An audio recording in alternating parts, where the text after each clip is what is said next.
Good afternoon, everyone. I hope everyone had a good 4th of July weekend. We know here in Missouri there are still some concerns about COVID-19 cases.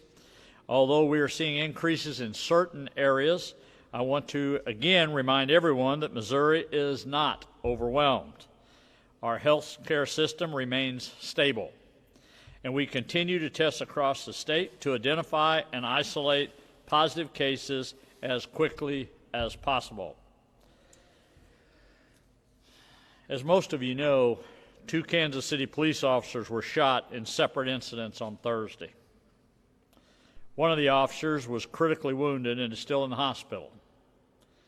Yesterday, Teresa and I traveled to Truman Medical Center to visit with his family and to show our support.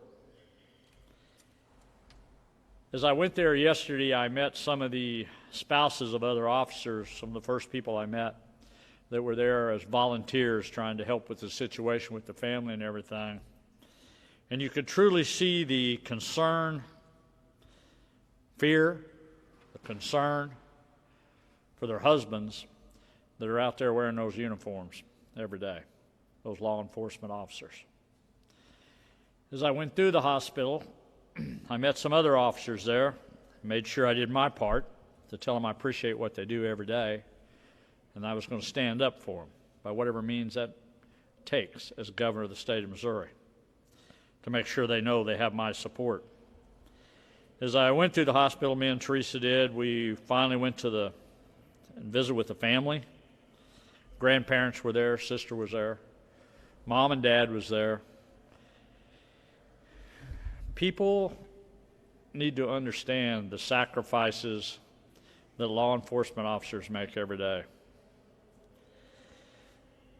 For the period we're going through right now, with the things they are going through right now, if there was ever a time for all of us to stand up and make sure we support them, now's the time. Because I tell you, they feel like they've been beaten down. They really have, from every angle. From all the way the stories about their chiefs that's being written, the chief of Kansas City Police Department, which I have a great deal of respect for, because he come from the ground up to get to where he's got to. And to visit with that family and understand, again, to go through that experience that unfortunately I had to go through in my own career once upon a time, to look in their eyes and be able to say as the governor of the state of Missouri that we got to do a better job taking care of your son. We got to make sure that we give him the tools they need to fight violent criminals. There's a huge difference between protesters, peaceful protesters, than criminals that are making criminal actions across this state. And we need to make sure we separate the two. When they do violent acts, when they do criminal acts under the name of a protest, it needs to stop. All of us do. The mayors, the governor, city leaders need to get behind law enforcement. If they're committing crimes, they need to be stopped. There's a time to address issues. There's a way to do that. Our system's set up to do that. But you don't get to be a handful of people and take the law into your own hands and decide what offends a few. There's a democracy. The protest is about democracy, to be right honest about it. At the same time, we've got a few out there now that decides what they want to see, what statutes remain standing, which ones don't. I think everyone should have a say in that from where they live. That belongs to everyone. And people need to respect one another. But I can only say this. If we do not separate the difference between peaceful protesters and criminals, we're making a huge mistake. And if we don't back our law enforcement officers to fight violent criminals, we're in trouble. We're in trouble. As you see other cities, Chicago, New York, Seattle, you can go anywhere in the country you want. You want to look at those cities that have let crime get out of control? That's what happens. We're better than that in this state. Kansas City's better than that. St. Louis is better than that. Too many good people up there wanting to do good things every day for that city. And let it be destroyed by criminal activity. We don't need any more young officers. Take a bullet in the head. We need to make sure we give them the tools they need to be protected. We all need to stand up behind them. Last year, we proposed legislation. We'd work with the African American community, the clergies, civic leaders across the state, mayors across the state, to get done last year that would help fight violent crime. That didn't get done. I was very disappointed that getting done because it was really tools that could help in situations as we see today. And we're going to do everything we can to make sure we get that legislation done. Today, I will also be signing Senate Bill 600 relating to dangerous felonies in Missouri. The major part of this bill is the offense of conspiracy. Senate Bill 600 independently criminalizes an agreement to commit a criminal offense. This allows law enforcement and prosecutors to hold individuals accountable that plan criminal enterprises.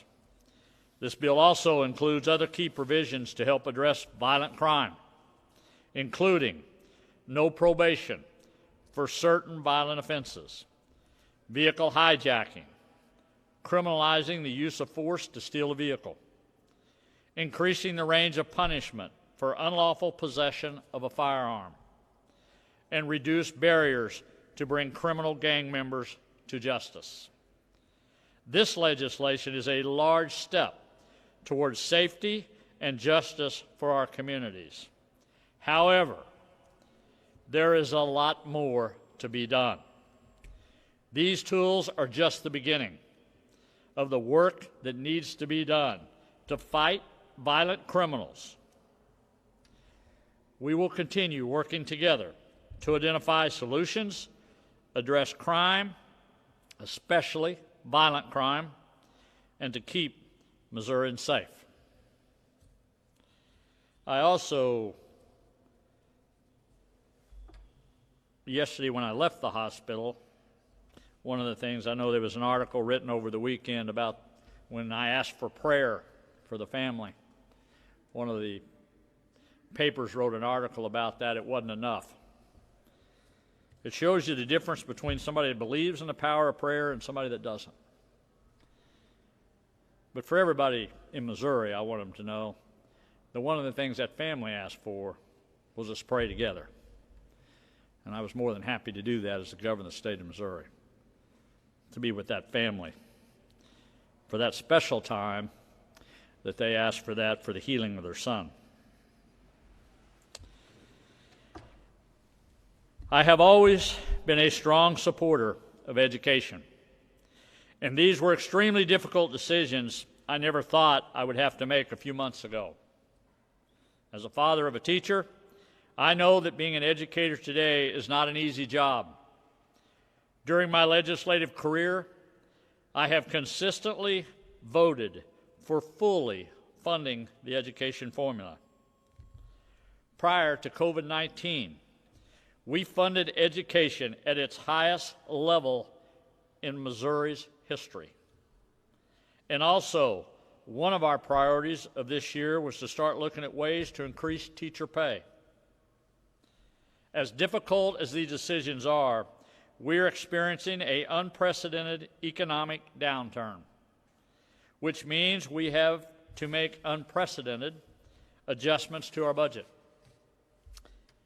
However, as I said last week, we are hopeful the economy will bounce back quickly and that we may be able to release some of the funds as the year goes on. In the short term, we are able to utilize federal funds to help school districts with the challenge of COVID-19.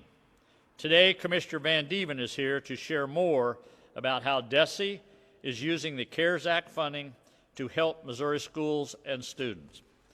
Commissioner?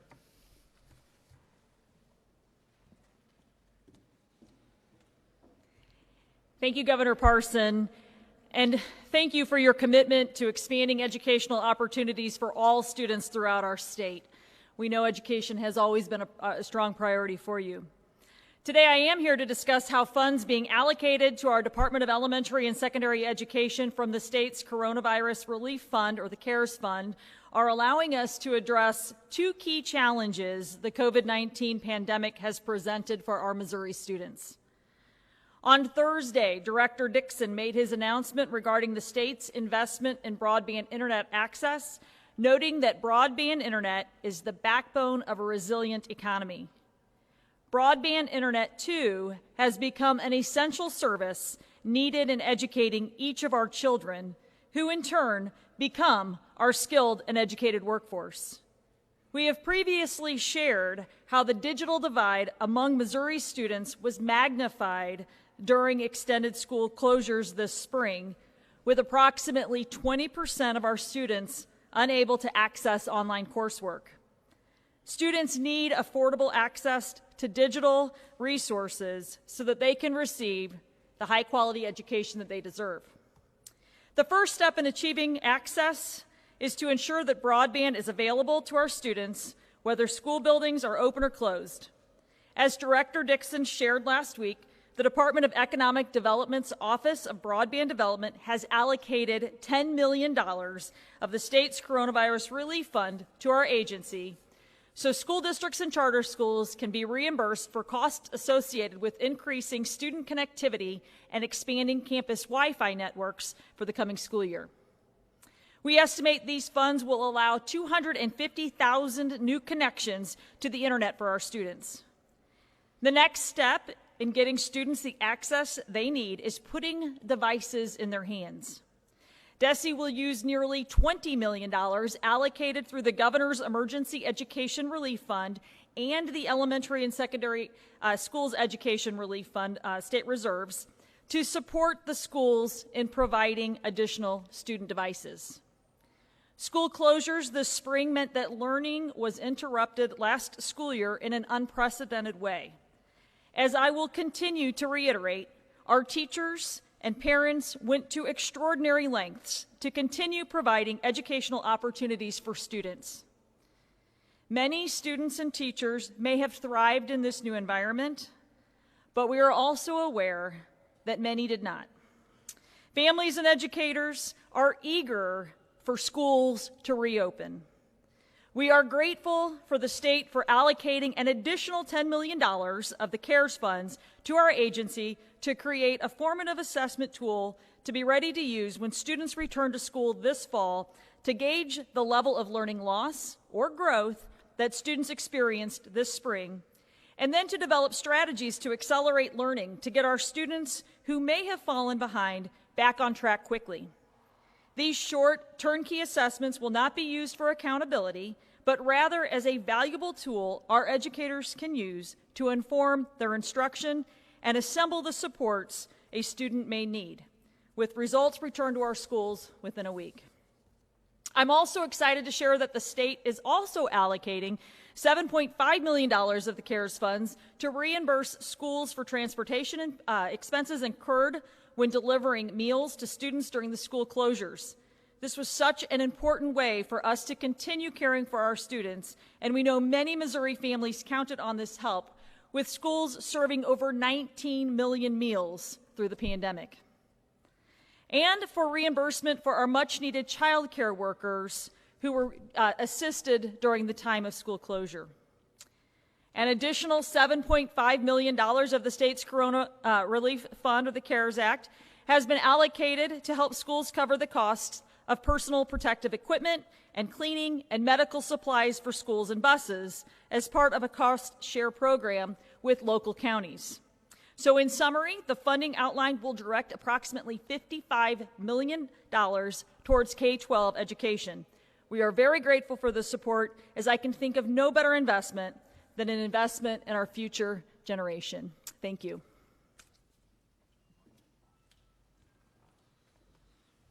Margie, thank you very much. And I also want to thank the administrators across the state for their part to making sure we are opening the schools back up, we're getting kids back in, and to be able to do it safely and to be able to get our kids educated. And I look forward for that opening at first day of school, as many other young kids will also on that day. Tomorrow, myself and the Commissioner Van Dieven and I will be traveling to Washington, D.C. to participate in a national dialogue on safely reopening American schools. We will be back on Thursday for our next briefing. And again, please continue to be safe, smart, and responsible. With everything going on around us, COVID-19, the economy, crime, we must keep pushing forward and working for a better future for our families and our future generations. I've said many times, this state has to move forward. You have to understand the virus is out there, and people's got to go back to work. We got to make our commitments back to our jobs, and we got to get our schools back open, and we got to get life back to some sort of normal situation. If we continue to work together and we continue to find solutions, Missouri will be better off than most states as we are today. We just need to keep moving forward and keep helping each other out as we move forward on that. So with that, thank you and God bless. Kelly. Thank you, Governor. Commissioner Van Dieven.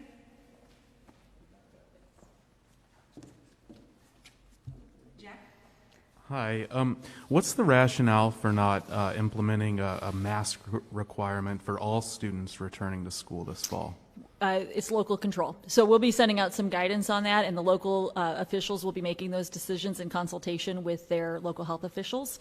I think if you look at the research that's out there on using masks with children or requiring that for children, there are many, many things that need to be taken into consideration, and I believe that our local leaders and local health officials are doing just that right now.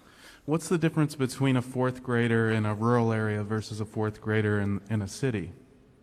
Well, I think what I'm talking about, the conditions there is the level of congestion. So how many people are in there? What are the rates like? The positivity rates in that particular environment. So there are a number of things. You're correct. The age is one element, but there are many, many other factors. Okay.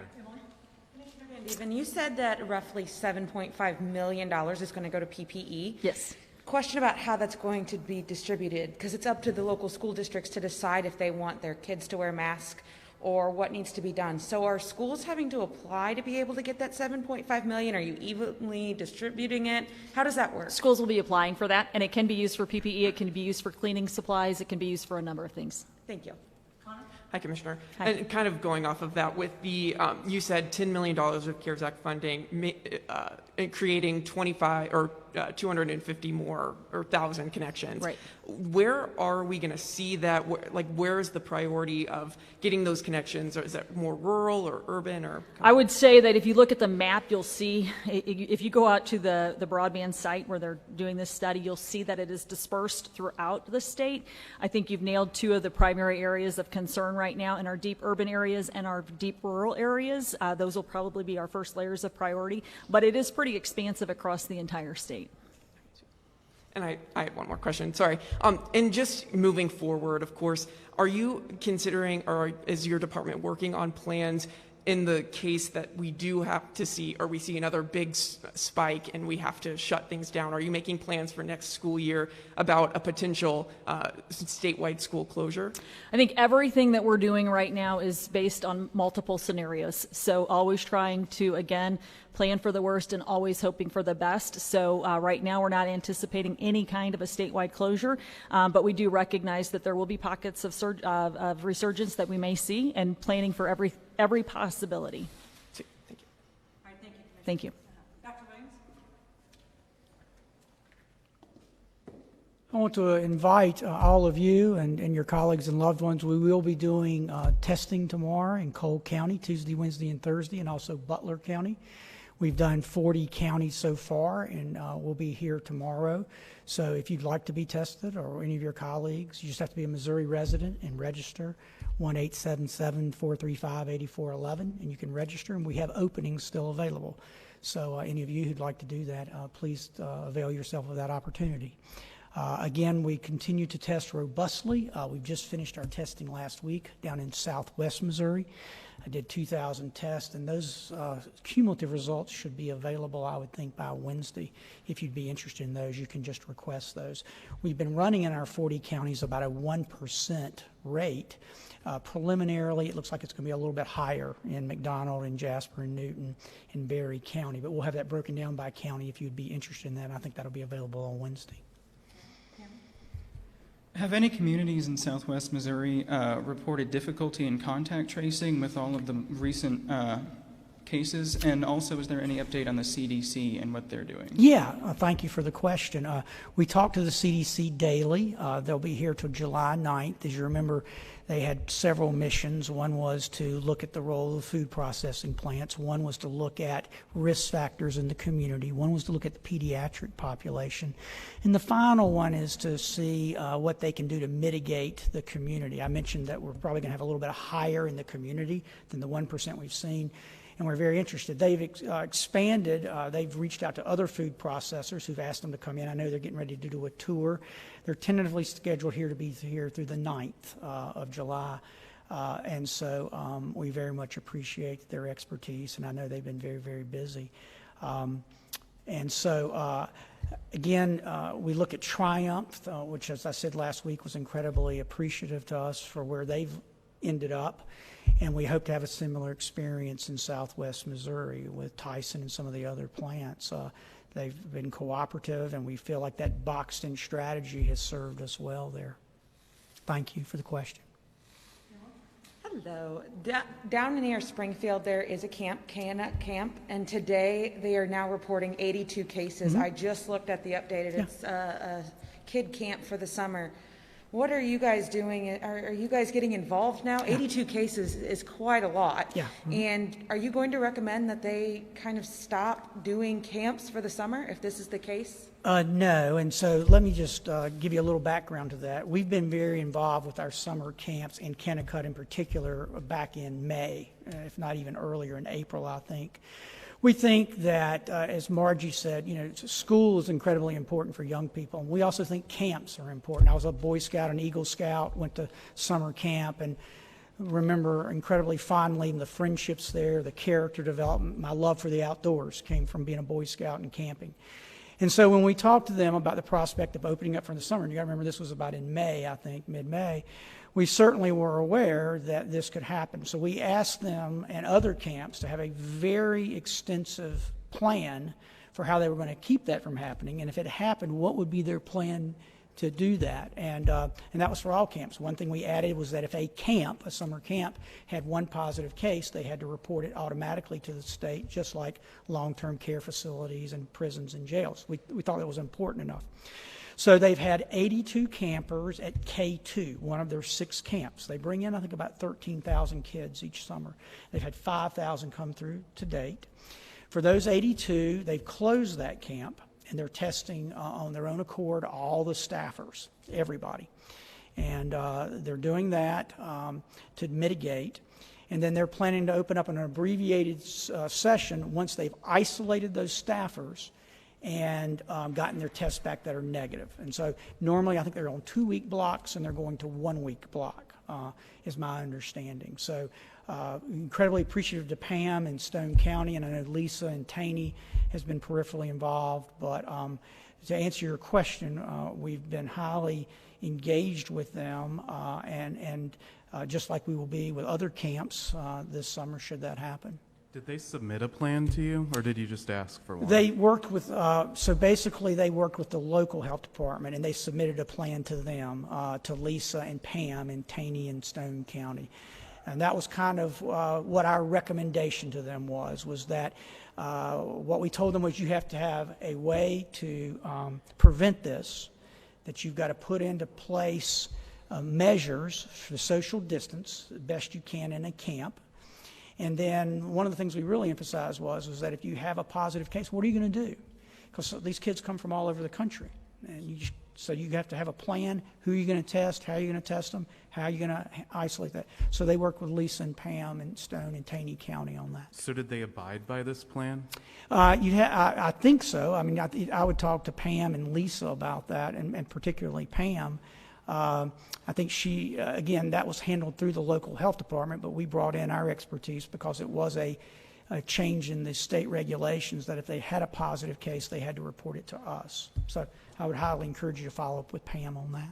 We'll take one more, Dr. Williams. Brian? Yeah, thanks so much, Dr. Williams. Good afternoon. Our Moberly affiliate, Quicks, reported today that there was some sort of a COVID exposure at a revival in Macon County, a church revival, as I understand it. Do you have any details on that? I do not, but thank you for mentioning that. I'll just say that, one of the things we've worked up is our boxed-in strategy for that type of occurrence, whether it be a sporting event or a concert or in this case, a revival. We very much think that there's an application of our boxed-in strategy to that, where fortunately, many times in those cases, you have a list of attendees, and just like we had the hairdressers down in Springfield, you can work off that very quickly to know who to test and who to isolate. Okay. All right, thank you, Dr. Williams. Thank you, Kelly. Governor Parson? Hey, Brian. Good afternoon, Governor. The mayor of Kansas City, Quentin Lucas, this weekend tweeted a letter, and he's calling for you to essentially call a special session to address violent crime. So two-part question. Will you or do you plan to call a special session? And can you share any details about the phone conversation that the two of you had? Thank you. Yeah, let me go back to specials. We've talked about special session ever since session, that there would be special session, whether it be one, multiple, and we've talked about all the time that crime would be part of a special session. I think I've talked to most of the mayors for weeks now about issuing crime. I had a good conversation with the mayor in Kansas City. We talked about some of the officer shootings had, some of the, more on the violent crime side. I emphasized to him, I thought through the legislative process last year we should have got some key elements done. He agreed that should have been done last year, so we agreed on that. So hopefully we'll be working together to push that forward. I think the other thing that's important to realize here, that what I asked the mayor is, I said, Mayor, what we got to do is we got to separate, what's going on some of the issues that we're seeing on the news and that's taken center stage compared to violent criminals. But you cannot approach violent crime the same way you can other different crimes. And we're seeing evidence of that right now with the homicide rates in Kansas City, in St. Louis, and some of the crime that's starting to pick up. Look, we are actually exhausting the police forces in this state right now, dealing with other issues besides violent crime. And we've got to get those resources back on the streets where they belong and to be able to address those issues. So those is a little bit of the conversation I had with the mayor. Look, I think we all realize in this state, there's many things we got to address. You got to address prosecution. You got to address law enforcement. You got to put boots on the ground in these communities. Look, and I don't care whether you live, I'll use Mrs. Jones's neighborhood because I had the opportunity to meet her and go to her house last year. She lives in a neighborhood that right down the street from her, there's a lot of criminal activity that goes on, and she's 90 years old and she deserves to be safe. And she needs a little help from law enforcement. She needs a little help from civic leaders to be able to address that issue in those neighborhoods. And we got to do a better job in that. And again, social workers are not going to do that. Mental health workers are not going to do that. That may be part of the solution, but they're not the ones that's going to go in there and protect the everyday citizens out there in front of violent criminals. And I will stress again, as I did all this briefing, violent criminals are violent criminals. They're not going to pay too much attention to the timeout mode. So you're going to have to address that issue with whatever force it takes to take them off the street. Hi, Governor. One of the bills you signed today, House Bill 2046, involved changes to the county coroner system, including a new state committee reviewing their work. So what's your thoughts exactly on that part of the House bill? I think that was good. I actually met with the gentleman today that actually started that. He had been working on that for 9 years. because something happened to his son with that. And I think we all know, and I'm not sure which county he was in, but let's just say third-class counties. I'm familiar with that when I was a sheriff. You know, one of the things we've always done, we've been trying to make more training available for county coroners for a long time and make it much more of a professional agency than what it once was. Because years ago, you could be elected to county coroner and really not have any kind of background whatsoever. So I think it's good to have a review process, accountability. We all need that. I think that's moving things forward, and I think that's what that bill really does, is give a review process. If a county coroner would refuse to do something, even when his peers thinks he should be doing something different, we need a process in place to make that correction. I think that's what it does. And I think, again, we all need to be held accountable sometimes to that, and I think that's really what it does. It really puts a review process in place. Hi. So last week, the Centene CEO, Mike Deardorff, said that Missouri's lack of Medicaid expansion was holding the state back. What's your reaction to that? And just generally, are you worried that companies are going to be more inclined in the future to locate in states with Medicaid expansion? Well, I don't know what Michael said. I haven't read any of his briefings other than what you guys are saying out there. But the point of it is the company's going to do business. I mean, Centene's a big company. They're going to be here in Missouri. They're business guys. Look, the simple truth to Medicaid, the question becomes is, can you afford it or can you not in the state of Missouri? And that's what this election will be about in August. I mean, it's people will decide that. But the reality of it is right now, the state of Missouri, whether you want to do it or you do, just doesn't have the money to support a program like that. But I don't think that brings companies in or out of the state. Our Medicaid is one of the strongest. I think we're one of the highest, the top 5 in the United States right now in paying out Medicaid, if I'm not mistaken on that. But so I think if there's some business wanting to come here for the Medicaid, there's not many states probably do it any more than what we do. And the ones that have expanded in the 30-some-odd states, we all know that's there's no savings to that. I mean, every state we know costs more. And it's a government program. I mean, the reality of it is it just costs more to operate. And people are just going to have to decide if they want to do that or not in August. He said that one of the reasons he likes Medicaid expansion is because without it, you're having the hospitals do more charity care, which shifts the costs to employers so they're having to increase the costs of employer-based insurance. Is there a business case for expanding it? Well, I mean, if you're one of the recipients of it, yes. I mean, the hospital is going to be supportive of it. They're going to be a recipient of that fund. So I think you have to see who. Again, I'm going to say you just need to get all the facts in front of you, and the people of the state will have to make a decision on whether they support the Medicaid expansion at this time or whether they don't. And there's going to be a pro and con to that, like any other issue. And I just hope everybody takes in the facts of it, and then they make a decision when they go vote. Have you been working on a con campaign? A what? Is there a con campaign out there that you know of? Let me tell you, the only thing I've been working on is COVID-19, the safety of Missourians, crime, and being governor of the state of Missouri. Okay. I don't know what else is going on out there other than that right there. Those are my main focuses right now. Governor, I've received a couple of messages and emails about long lines at DOR offices. Yeah. Is there any way that you might push the state deadline back for taxes? Because they're saying that they're standing in long lines and there is no way for them to make appointments at some of these offices. Yeah. Now you're talking about for the vehicles, or you're talking about for income tax? Let me clarify what your question you're asking there. I see how it could be confusing. Let's do income tax because they're more concerned about you possibly, if you could, push it back. Yeah, I think we're trying to address both issues, maybe to answer that question also. We know the problem with DMVs there. We're trying to make that where it's more tech-friendly, where we can get on that.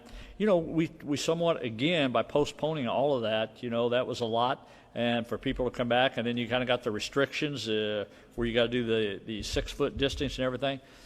Creates a little bit of a time there, and we're just because we just backlogged it, we give everybody the opportunity not to do it, and now it's catch-up time. But as far as I know right now, we're not planning on moving the date back, as far as I know. But again, I think we're going to try to move more forward as much as we can. Look, whether it's DMV, whether it's the taxes, whether it's school, we got to keep moving forward as a state. I mean, the longer we keep delaying things, there's just going to be accountable for it at the end of the day. So it just creates more problems when you do that on that. Finishing up today, I do want to say I think it's Shelley that's out here today that's helping us with out here. I'm going to put her on the spot. She got called at the last minute kind of help with AJ, so I want to thank her for being here today, helping us to communicate today to a lot of listening audiences out there, the people out there that's viewing today on that. So with that, thanks everybody. I will see you back on Thursday. Thank you.